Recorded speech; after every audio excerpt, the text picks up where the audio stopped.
We good? We good. We're good. Yeah. Everything good? Yeah, just these arms are just dying.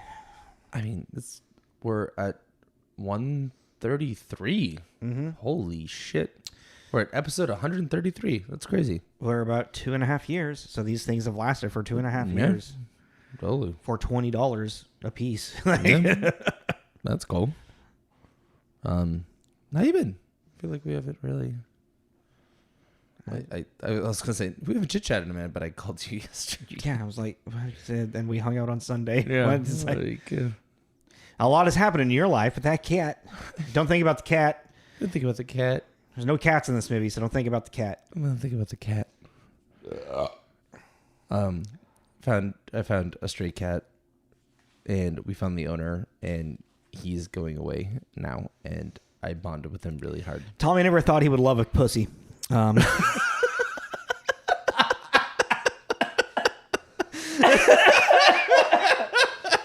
what I thought was going to come out. Woo! Choke. All right, let's do this. All right, this is Tommy. This is Jacob. This is Tommy and Jacob's mixtape.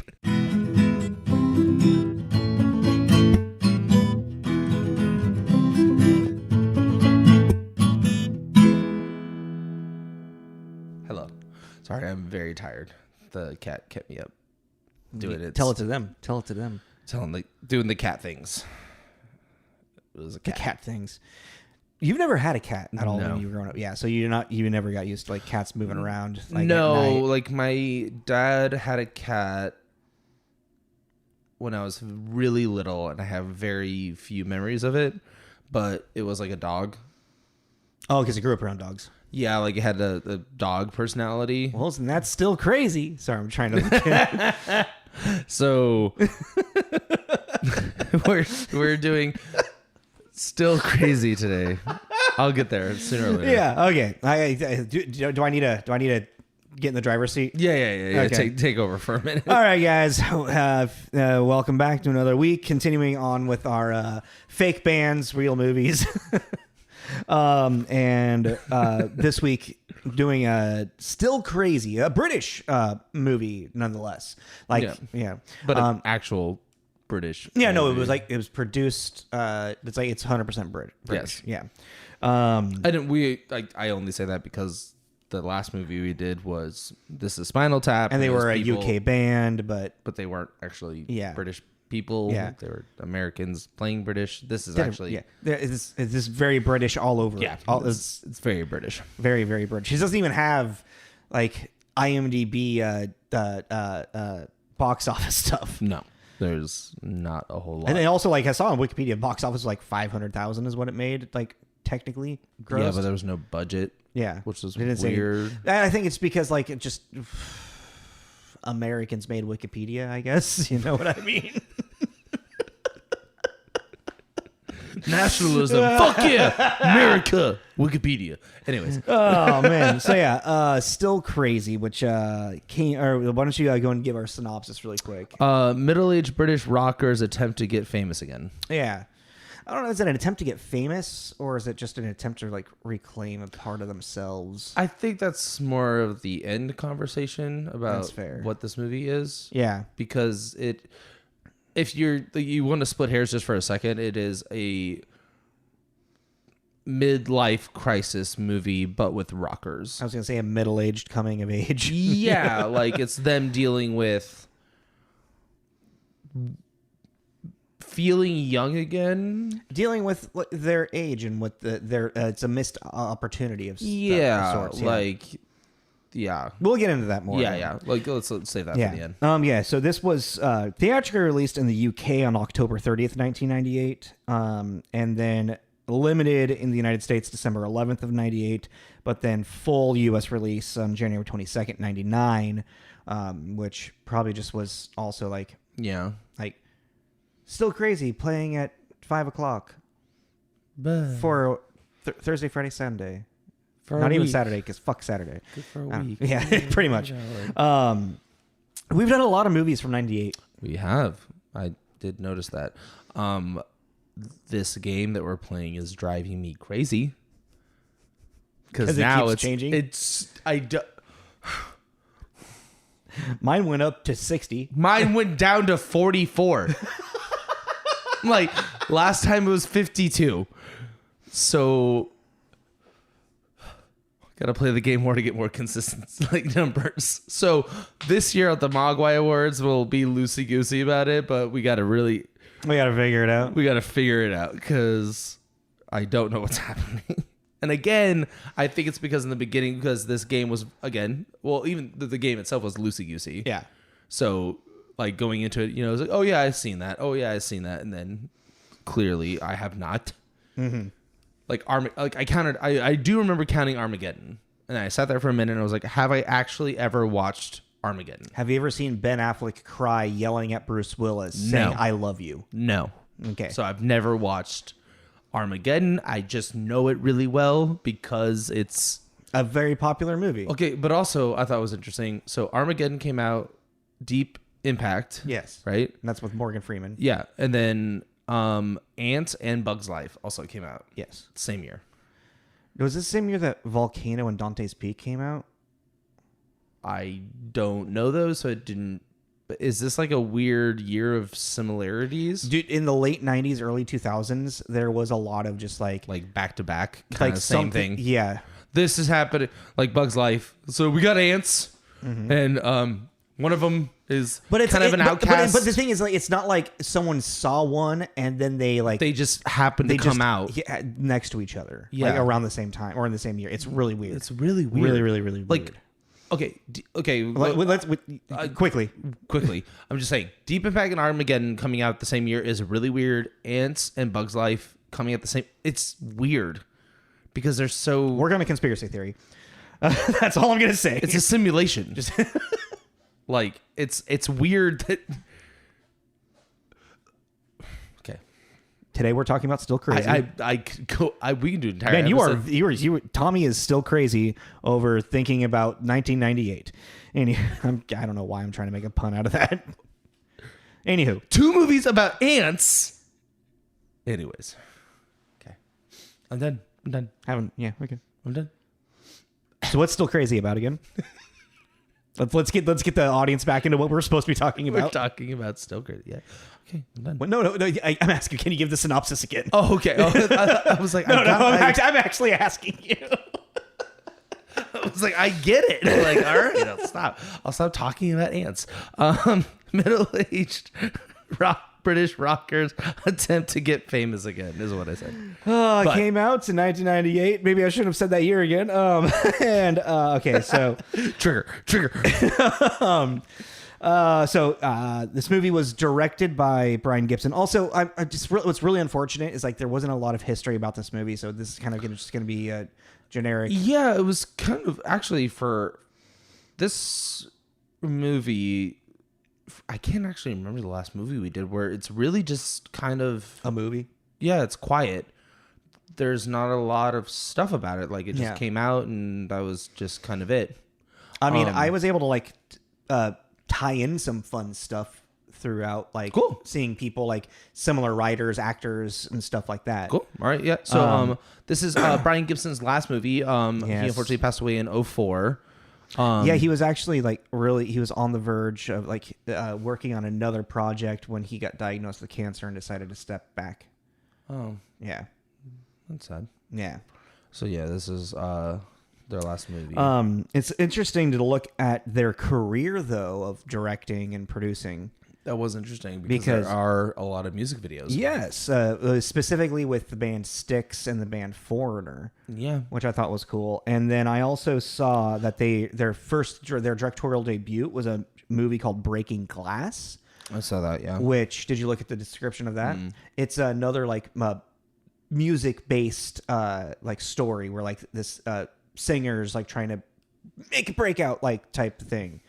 But it seemed like the music seems like it's going to be like in that late 70s, early 80s, rock, kind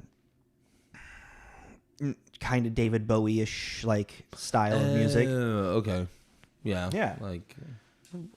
That's interesting. What would you consider? Well, I guess it depends on what era of David Bowie you're talking about. I mean, he's more pop star in general, I would say. Yeah. But his earlier stuff, I would say, is very much pop rock.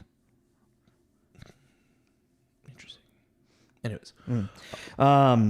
So Brian Gibson was a wonderful choice for direction. Like I think his direction like kind of carries the pace of this movie in a really good way. Well, it's also interesting too, like doing like rock music videos. He's been around rock stars, so he knows the dynamic. Yes. Of like we were saying, the behind the scenes of them, you're like fucking yelling at each other, like the relationship that goes into a band, because it is like, I mean, anyone's ever been in a band. It's like it's a lot of tiptoeing, and there are moments that you freak out at each other because you're like, you can't keep fucking time, and like so, yeah, what key is this in?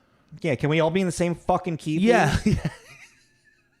That made me laugh really hard. Can we all decide what key this is in? Yeah. For the love of God.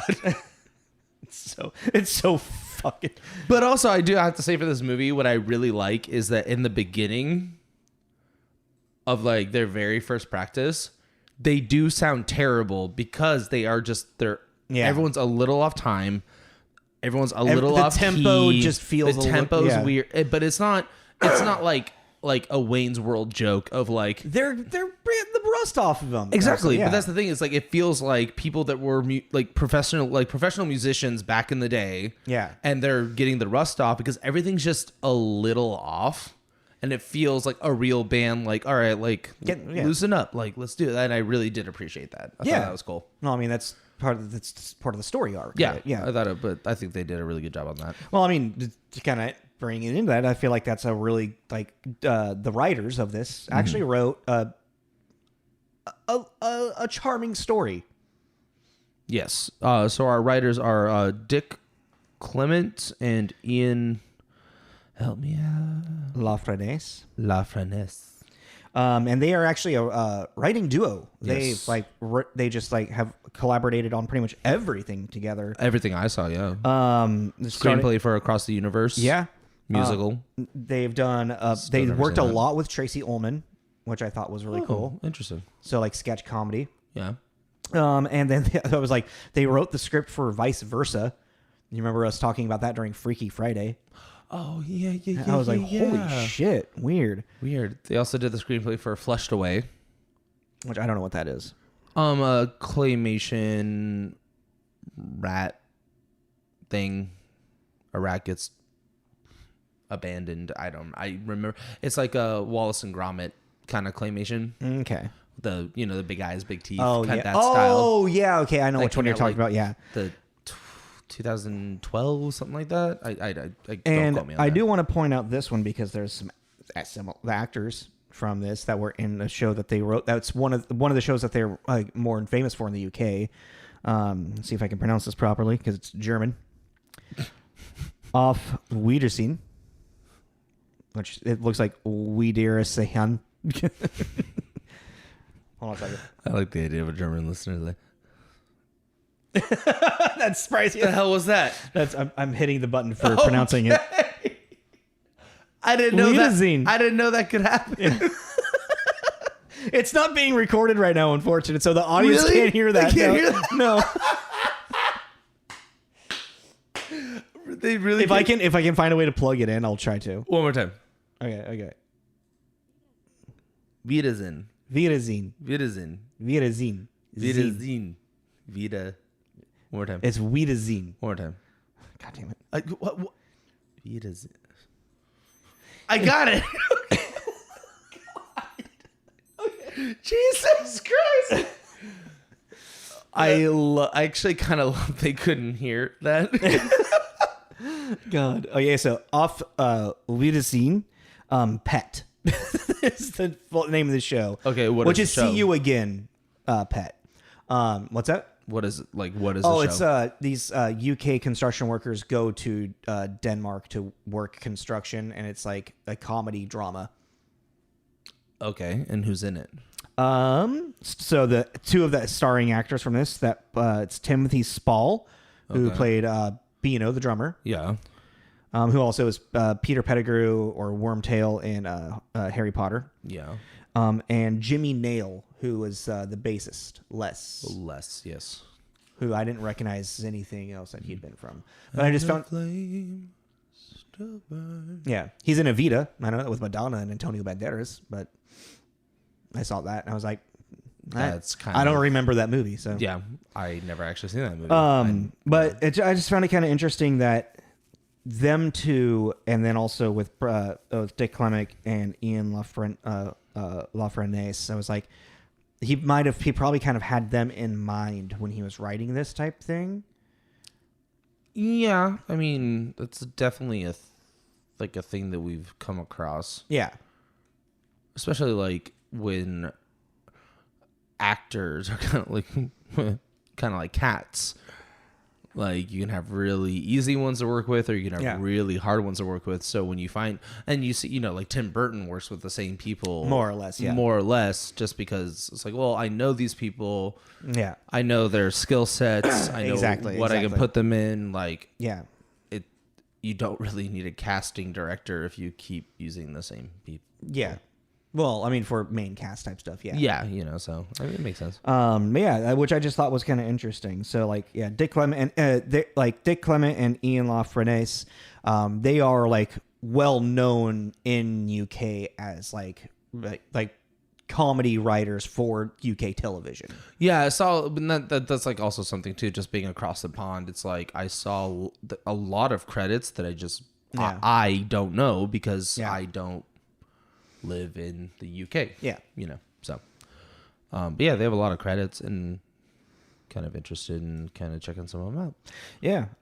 All right, so let's finish up into starring really quick and just kind of like maybe run through it quickly-ish. Our lead would be our like intro to the plot of this movie is Stephen Ray, who plays Tony. You might recognize him from V for Vendetta. That's the only thing that I really recognized him from. I recognize him from Interview with the Vampire. I don't remember him in Interview, so... He, just real quick, he is the vampire that introduces Louis to the Theater des Vampire. Okay. The one that floats and like mimics people. Remember that? Vaguely. Yeah, he's the one that, like, his power. I'm pretty checked out of the movie by this time when I'm watching Interview with a Vampire. It's like 3/4 of the way through. Yeah. Also in a terrible, but I love it, rendition of the Three Musketeers called The Musketeer. Oh. He plays the Cardinal. He's the bad guy in it. I remember him that. It's really, like, the Disney one is better than that's kind of saying a lot. Fair. And then I would say probably the most popular person in the movie, like most well-known, recognizable, is Bill Nighy, who... Bill Nye the Science Not Bill Nye the Science Guy, who I was like, why does this guy have the same name as Bill Nye the Science Guy? Is it Nighy or is it Nighy? I can never really hear the difference if there is one. For my own, like, brain health, I call him Nighy just to separate for people. But yeah, he is... he's an underworld. He's Davy Jones in Pirates of the Caribbean, you know. Mm-hmm. He's in Love Actually. I mean, we don't have to tear. Yeah. He's amazing. Yeah. I just want to kind of like. Oh, okay. And then I think the next one that I recognize is Billy Connolly. Billy Connolly, who plays the roadie in this. He's and narrator. Yeah. He's. I recognize him from Boondock Saints. He's also a stand-up comedian. Is he a stand-up comedian? Yeah. Oh, I didn't know that. Yeah. You didn't know that? Mm-mm. Oh, yeah. No. Oh, I've probably heard some of his shit, then I just don't realize it. Yeah. And then he was also on a sitcom in the 80s that I forget the name of now. He's also in Muppet Treasure Island, which... Yeah. I don't remember that movie well enough. Oh, okay. Yeah. I remember his character because he's a Muppet. He's not like physically there.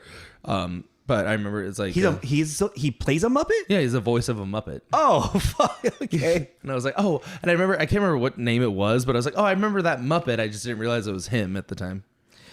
That's really cool. And then I think Juliet Aubrey is the next, like, probably the most next important character. I mean, I really feel like this is like, it's weirdly a story for her character Karen, and then the story. I don't know. This, like, I have a hard time like following like what is this, whose story is this movie supposed to be about? Well, that's the thing. So like Stephen Ray Toney is our instigator for the movie. Like it starts and then it goes to Karen and it's like her dealing with Brian, the guitarist, that yada yada. But then also it becomes a lot about Ray, Bill Nighy. Yeah. And he becomes the focus. I don't know if he necessarily becomes the focus, but it's just like his journey is like the most interesting. No. Well, no, but the thing is, it's kind of funny because he's the front man. Well, yeah. So like, I guess like what I kind of pointed out, what I found is the real conflict lies between Ray and Les. Yeah. You know, and then also the ghost of Brian. But before we get into all of that, let's get into your reviews. Oh, okay. And then we can like really just get into like this movie. Okay. So there is no Metacritic for this. That doesn't surprise me. Yeah. Off the bat. So I kind of just made like a hodgepodge kind of thing to kind of, so I don't have like the positive mix. Oh, yeah. I don't have that. But I did put a positive, Roger Ebert at Chicago Sun-Times. Cool. There aren't a lot of surprises in Still Crazy, and the ending is more or less expected. Indeed, as decreed by the comeback genre, but the characters are sharply defined and well written, and we come to like them. Yeah. And to me, that kind of sums it up. It's like, yes, it is a comeback genre, so we kind of know exactly what's going to happen. But the characters themselves are interesting enough, and they have their own struggles from, because, you know, this is coming 20 years later. You're following each individual's journey and then them together, separate together. Yes. So you actually end up liking them. Yeah. Because even like, I think it's an interesting take too, because it was written well enough that they had kind of like this brief moment of fame 20 years ago, and then shit kind of went south, so they broke up. So we have this idea and we lead into them now as middle-aged people, and they give you just enough to kind of root for them. Yeah. And want them, you know, you have Ray in his sobriety, and you want, you know, when he like decides, you know, you're like, you want him to like, no, you're doing good, like you're fine, don't worry about it, don't stress out enough to break your sobriety over the band. And then you're like, no, man, like, you know. So I think that's kind of interesting. And then I did go on, what is that site? Rotten Tomato. And which reminds me, IMDb rating is a 7. The tomato meter rating is 73, and the audience score rating is an 84. So this is like liked by people. Yeah. Brian McKay at efilmcritic.com. There are worse ways to kill an hour and a half, but I'd rather watch a movie with... No. Okay, well, okay, never mind. There are worse ways to kill an hour and a half, but I'd rather watch a movie with midgets dancing around a foot-high model of Stonehenge.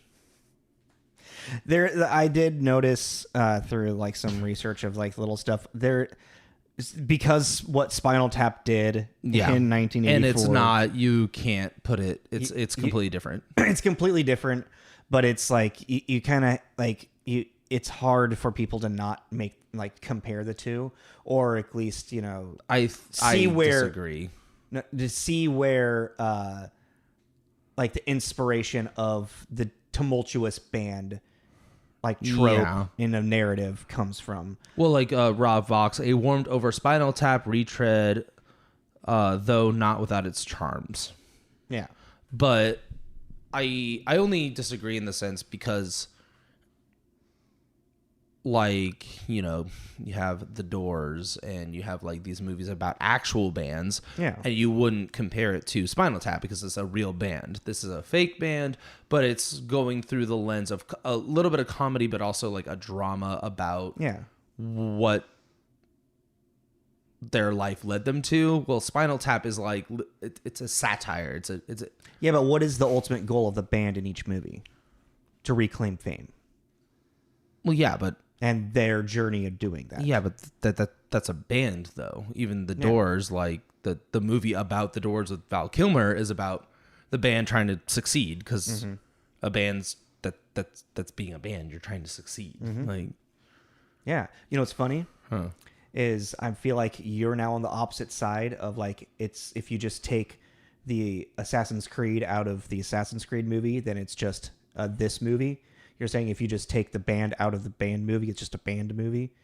Like you see what I'm trying to say? I see what you're trying to say, but it's also like, I think that comparing something like this to Spinal Tap it puts it in an unfair corner, because Spinal Tap is a satire. Yes. It's a joke. Yes. Like, I mean, but this is, I mean, you could kind of say that this is a bit of a satire as well, with how they're leaning into these characters that are more tropes as opposed to real people.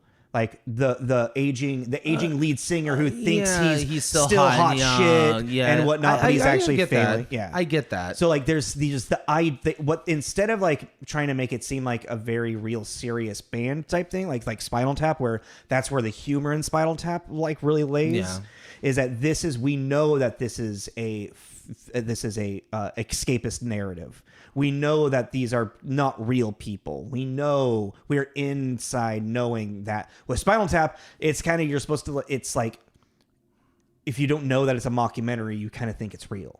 You know what I mean? I mean, you thought it was real. Yeah, exactly. So did don't put your shit on us. Our bartender, like, I don't know I don't know if they want to use their name on it, but I was talking to her last week. She thought the same thing as well. Who covered? Did she really? Yes. Really? Yeah. She was like, I didn't know. I thought it was real too. Really? Yeah. Well, okay. That's really funny. But like, I totally get your point, but I think there's also like, and I get your point about what I've been saying about like video games and like taking this out property of something. Yeah. A property of something. But it's like, I just don't think that was the mindset for this. If that makes sense, because no, of course it wasn't. But I just think that for let me rephrase. For a critic to be like, "Well, Spinal Tap did it better," that's not what they were trying to do. No. So for you to combine the two and compare, it's like you can't really compare them, because from a filmography standpoint, they are completely different. Because you have, at the end of the day, at the bones, a mockumentary versus a narrative, in the sense of you want to watch these stereotypical like characters of the rock and roll industry go through their, you know what I mean? And it's to compare the two is like oranges and apples to me personally.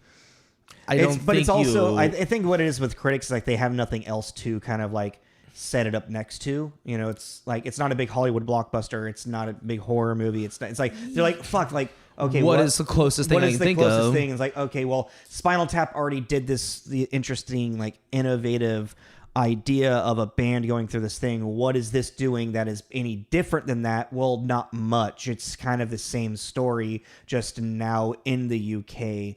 And you see what I'm saying? I do, but it's just like, I just think it's like, I'm going to be kind of rude here. It's lazy to do that, because it's, at the end of the day, it's not.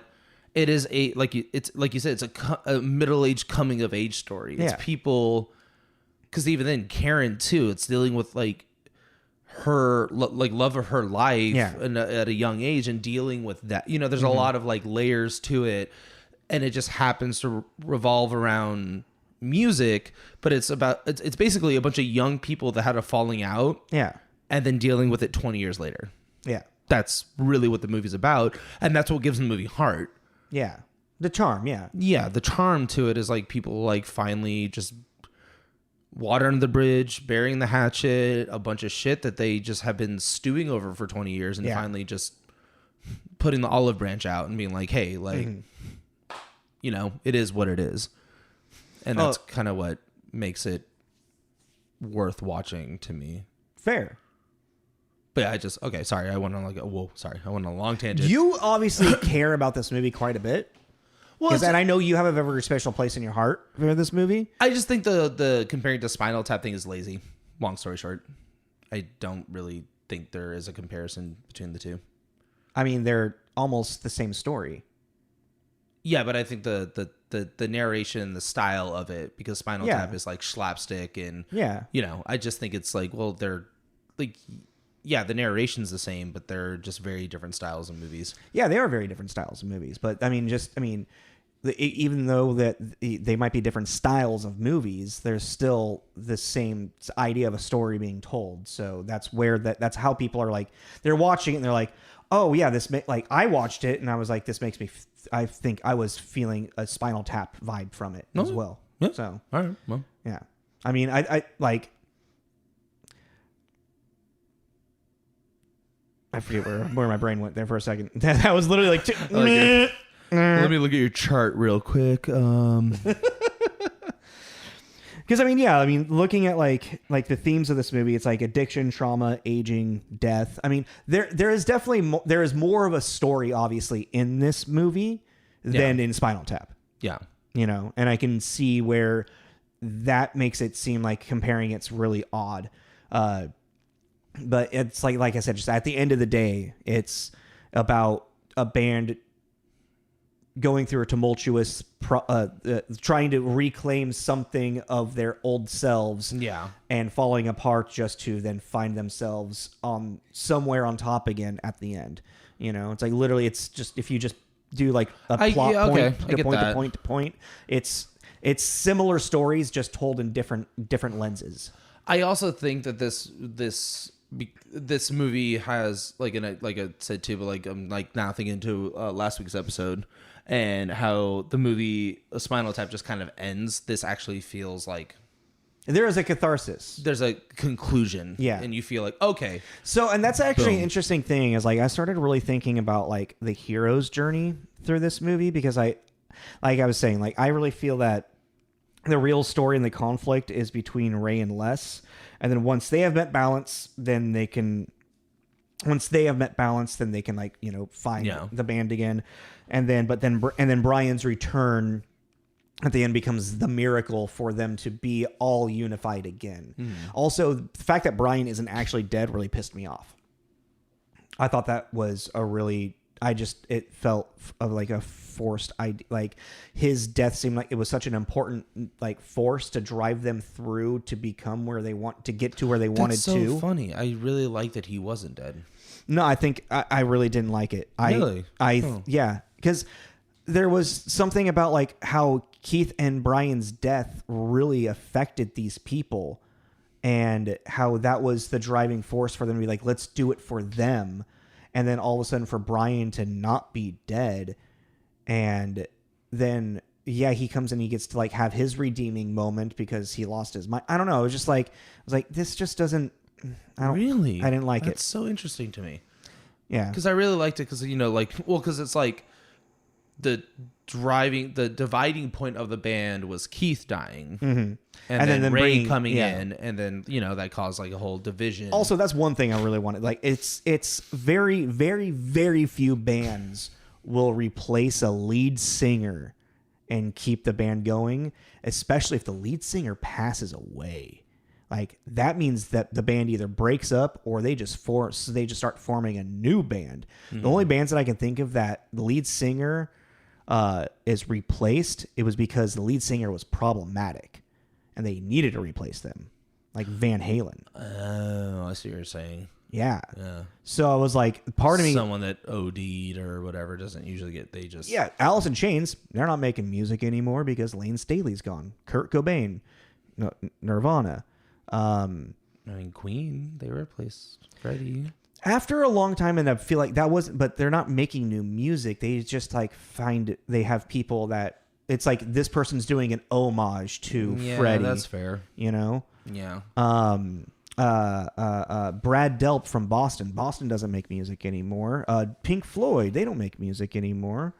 These central figureheads, these frontmen that represented who this band was, I mean, but that's like kind of an interesting point too, because like a huge point in this movie is the frontman. Yes. And what do they bring? Mm-hmm. And everyone's shitting on Ray, but it's like, no, like even then he wants to bring a show. Yes. Everyone else is like, it's about the music, but he wants to bring like an ambiance and a thing to it. And he likes arenas and he wants to sing to 64,000 people, Tokyo, he's that guy. So doing this. And they started out in the fucking little shitty, like, and he didn't do that. He never had that. Yeah. He was what's called a label, or not a label, like there's this name that fucking my friend told me, but they're a plant from like they've been groomed to do that kind of thing. Yeah. But it's so interesting, and that's the thing about this movie too that I really want to point out. It is, especially for people I think that like the music industry and know these like little ins, like people that have been in bands and stuff. There are these different like very almost stereotypical characteristics about certain like members of the band. Mm-hmm. You know, you have the quiet bassist, the kind of brooding guy. You know, you hear these things. Who looks like literally a dad up there playing. Yeah, and he is a family man. You get like there's you got the horny drummer that's hiding from, you know, like, you know, you got the sexy guitarist that's with the ladies. The young guitarist. Yeah, with the ladies with this guitar doing like it's like a penis, like yeah, look at my, you know, it's like it's ridiculous. Mm-hmm. But when you like, it is really fun, like to sit there and like, and you know, I've seen this movie, you haven't, but again, watching it through this lens of the review, I was like, oh my god, it's really kind of fascinating for this movie, they're evolving. Yeah, it's crazy, and like the starting with the rust off, and then also him, Ray, being so uncomfortable, like in these small things, and he starts imagining this big arena, and then he gets back on the big arena, and then he clams up a little bit until he lets, you know, it's a very interesting. And like, it has a very clear like beginning, middle, and end, like of like how Freytag's triangle works in like Act 1, Act 2, Act 3, Act 4, Act 5. And then even still, like I said, so hero's journey, as I was sitting there thinking like, whose hero's journey, like who is the lead character? Whose hero's journey do we actually follow? And it's more or less, it's Ray's and Les's. Yes. Steven's a little bit, or not Steven, Stephen Ray's character, Stephen Ray's, Tony, thank you. A little bit. It's like it's set up that like it feels like he should be a little bit more like it should, but it's like he falls flat. Yeah, it's the band's hero's journey, them all together. So like it starts off, you know, we have like, you know, at the very beginning, like what their pinnacle was, their peak. And then we see them fall, and now it's all about them rising and overcoming. So then as they like go through, you know, each small little shitty venue, the little trials and tribulations that they go through, but also then what do they learn in each situation to become better either people or better as a band. Yeah. Until finally it all shatters and falls apart completely when Bino's drunk and Les is drunk and they're in the interview. Talking shit, yeah. You know, just it's never been the same without Keith and Billy and blah, blah, blah, blah, blah. And David? Keith and David? No, not David. The guitarist? Yeah. What? I thought his name was David. Brian. It was a B. I knew it was a B. Not Billy. I don't know why I said Billy. Oh, Billy! I'm gonna take a shower, man. What's going on? Pablo Francisco. Yeah. But yeah, so like then like that's when Ray was like, find another fucking singer, you know, and like the band just kind of completely finally shatters, and that's when it's like I feel like it's like the writers, what they did is they wrote themselves in their corner, and they're like, well, then how can we get them back? And it's like, well, what if Brian was never dead? Actually, I don't feel that way. That's so interesting. And then Brian's alive, and he's in a nut house. Apparently, that's a rude way to say that. He's a cuckoo doodle doo.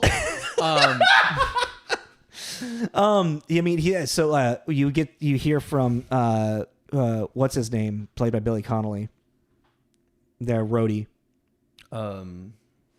What is his name actually? He apparently knows that Brian's been alive this entire time and hiding it from everybody. Oh, Huey, yeah. And God, I could listen to that dude talk for hours. And it's like, yeah, and like he's just got that great way of talking, you know, like he's got a good Glasgow fucking accent, yeah, and it's very clear. You can actually understand. You can understand. He's articulating it. Yeah. Sorry, anybody but he's very. Yeah, it's just by the end of the movie, I was like, oh, that was lovely. That's so interesting. I don't know. Like I was again seen this movie before. I was bawling when Brian came out and they're having that. Oh, I really felt that emotional moment where it's like he comes out and there's like a redemption for him, and the band is But actually you feel like it was forced. not him. I feel like him Being alive. I was like, bleh, okay, I didn't like that choice. But Interesting. how they deliver it later, I'm like, okay, like, yeah, no, when he comes out on stage with a guitar, so they kind of redeemed it a little bit by the end. Yeah, but it's just like, because I mean, that's what the story is now. Yeah. You know, I have to accept that. You eat the carrot. Yeah. Okay, so he's he's been alive. Okay, he's alive this whole time. Yeah. Billy knew about it. Yeah. Huey. Yeah. Yeah.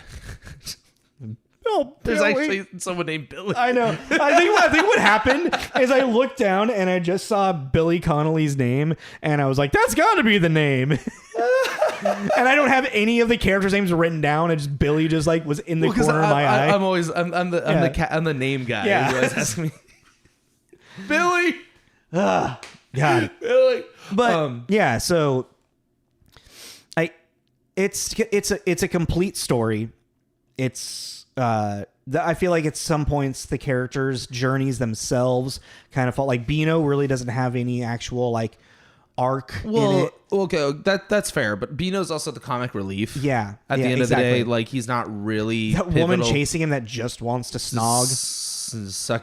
Suck his dingaling. Literally, that's all she does. I do like when he comes. They're like, "Where is Beano?" And they're like, "We got to go on without a drummer." And he's all lethargic. Yeah, he's like, "Hey, what's up, guys?" What's up? I need a cigarette.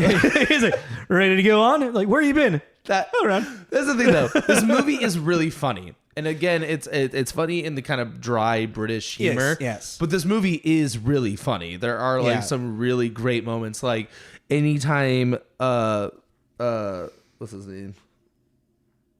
What is his name? Oh, Ray. Bill Nye. Like anytime, like him, like getting himself pumped up in the mirror, like, and he like, but it's also like because of like, especially I think people. And again, so I watched this when I was in high school, so I was young and I really enjoyed it. But now getting older too, there's little things that you catch. Like he walks, so it's like, okay, so getting to it, he gets all he's like trying to get pumped for the show and he's trying to get ready for the audience, And there's like a moment where I think it's like the third time he does it, he comes around and he looks at his shirt, he's like, and then he's like pulling out his trouser, like he's just realizing how old he looks, and he's like. You can tell that he's like, God, I'm old, and you're like, he's like, do they even this? Why am I doing this? And I do got to say, his performance in this is really one of the highlights of it. Because super endearing. He does a crazy job of like presenting this idea. Of like, you would think the front man, the lead singer, has all the charisma, is the one having the party backstage, but he's like strangely like he's very vulnerable, he's timid, he's because that's what's interesting about it. That's the aspect that we were talking about. It's he is the one that is the front man. He is going to be judged on looks, on movement, on charismatic. Like he is going to be the most judged.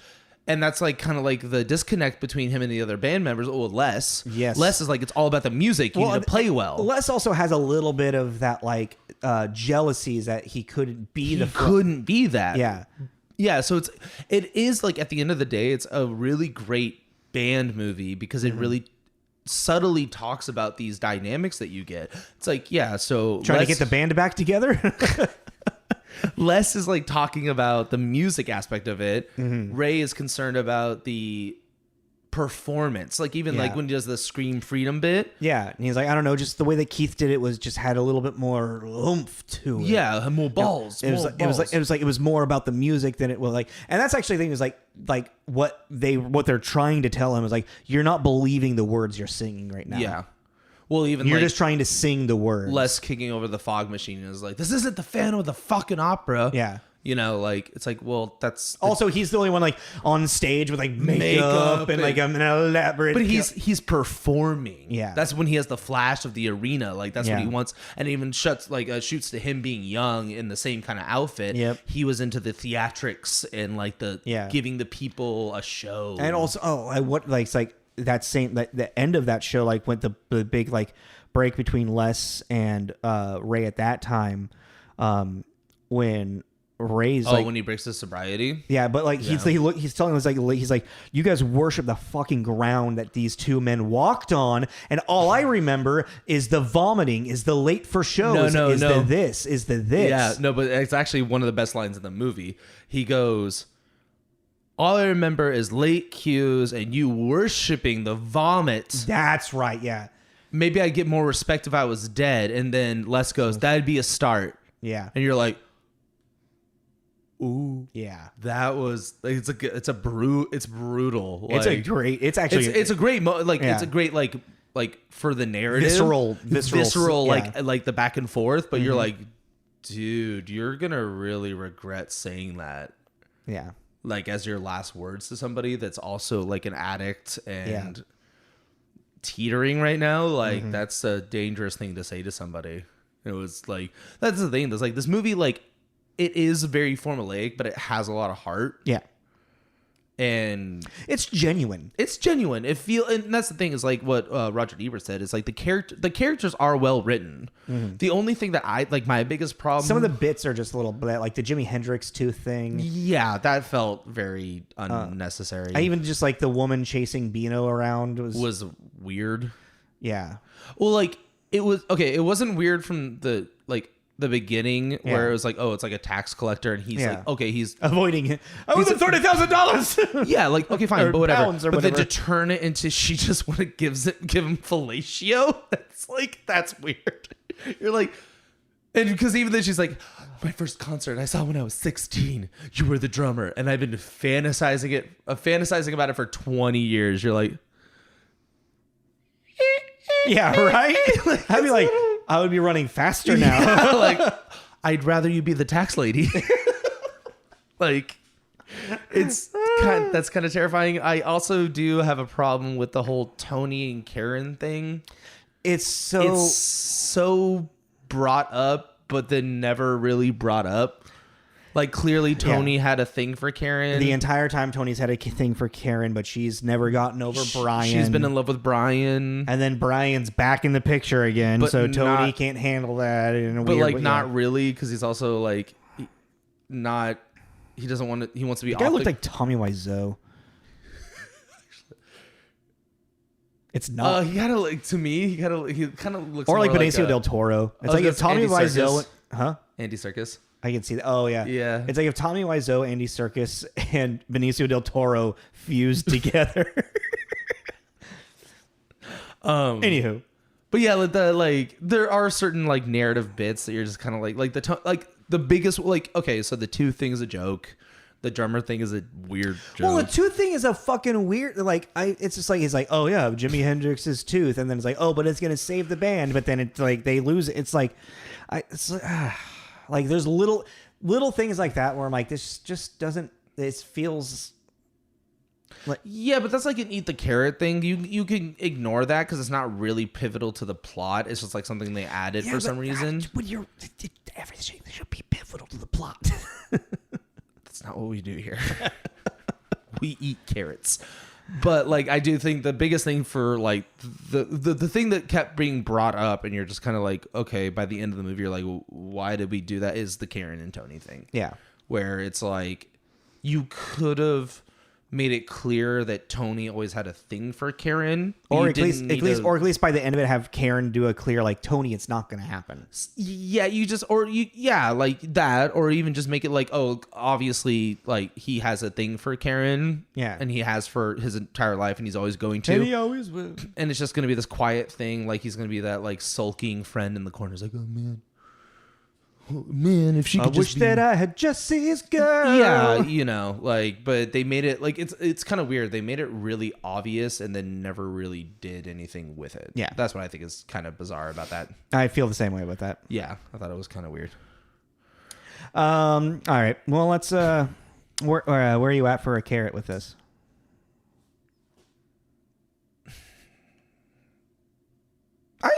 Honestly, I give it a 4. No, I think it's like You definitely have a much. I'm like at a 2.53. Really. I'm just 2.5. I'm just uninterested. I think it's super generic. Yeah, but I guess 3. Yeah, because it's generic. I didn't. It was fun to watch, and I think there's charm to it. But at the end of the day, I wasn't really like. It didn't feel like anything better or worse than like any other movie that kind of comes out. Okay. I was just like, oh yeah, that happened. Yeah, and okay. I enjoyed the performances with Bill Nighy. I mean, as a youth and even as an adult too, there's something about it that strikes a chord with me. That's fair, and I can see that. I really enjoy, and I think it's also like, I think it's the older kind of redemption story they're all kind of going through, and they're all trying to deal with, like, and not even redemption, but loss and acceptance. And there's something that I really, really enjoy about 20 years after mistakes were made and people just mending. Yeah. You know, I really 2.5 is definitely too low. I would like 3. Because 3 is like, it's average. Yeah. 3 out of 5. To me, this is good. Like, this is a good movie. Like, and I really like the performances in it, and I think there's enough humor. And if you're like a band person, I think you'd definitely get a kick out of it. Just like Spinal Tap. And, you know, since we just did that one, I'm not comparing the two, but if you're into band life, like, I think 100%. If you're into band life, you would definitely get a kick out of this. Yeah, even just like and if you're around our age too, music in general, like even if you just like roadie or like sound technician, anything dealing with a band, you'll the music industry, And I think also if you were like someone like our age and you were a band when you were younger, and then looking like, oh yeah, I remember that fight, you know. I remember being like, "Can you keep time, you stupid?" You know. I remember doing that. Yeah, that was cool. So I give it. I like. Can we settle at 3.5? Yeah. Okay. 3.5. Yeah. Okay. So 3.5 out of 5 carrots makes it that would be 7 out of 10. To make it more complicated, it's a 5-star system. Yeah, but we do carrots. So, anything else you want to talk about with the movie, or I feel like we've kind of wrapped up everything. We kind of started circling around type thing. Down the toilet. Yeah. So we are gonna finish up this. We're gonna do one more of the fake to band. kind of just reset, right? That's kind of the idea. Just like find yeah. So we're gonna do Get Him to the Greek. Yeah. Which I'm kind of, because I haven't watched it in forever. I did today. No, last night I watched Kick-Ass 2. That movie is terrible. Dude, that movie. Dude, compared to this first one, it's weirdly drastically different. Do you kind of see why Jim Carrey was like, I don't really want to promote this movie? Yeah. Like watching it, because I only watched it when it came out. Yeah. And then I was like, this movie's drastically different than the first one. Holy shit. That movie's a wild watch. But yeah, so we're going to do Get Him to the Greek to finish up this Real Movies Fake Bands. Should be fun. Also, it's a spinoff of one of our favorite movies. Forgetting Sarah Marshall. Yeah. Russell Brand is a musician in that. And Albert Snow? Is it Albert? Or is it No, Albus? because he's in Albert. Aldous. Aldous Snow? Aldous Snow. Aldous Snow, yeah. Because he's in Albert. That's what you're doing. Right. Yeah, he's in the remake of Albert. But yeah, so and then also like with all of these movies that we're doing, they actually have soundtracks. Exactly, yeah. So and they're actually pretty good soundtracks. Yeah, actually, I will say this one about this one is they really captured that 70s big band. Or not big band. Yeah. Arena. Yeah.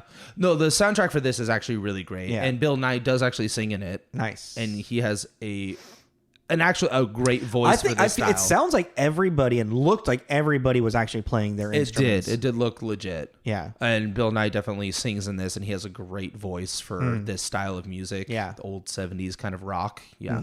I highly recommend checking out the soundtrack because I had it on my iPod back in the day. You're starting to act older than me, man. Because I had an iPod? You had an iPod. No, I'm saying act old. You're starting to act older than me. Oh.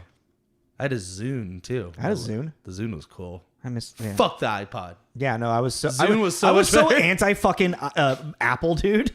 Dude, the Zune was cool. It was. If y'all don't know, look up the Zune. Look at the fucking Zune. But we need to wrap this up. All right, cool. So yeah, join us next week for Get Into the Greek. We are going to take off, follow, like, subscribe, comments, ratings, all that stuff we do every week. We are self-produced, and we would love to hear back from you. This is Tommy. This is Jacob. This is Tommy and Jacob's mixtape. Bye, y'all. Slay the dragon, it. Well, some of those lyrics are kind of ridiculous. Yeah, it's 70s rock.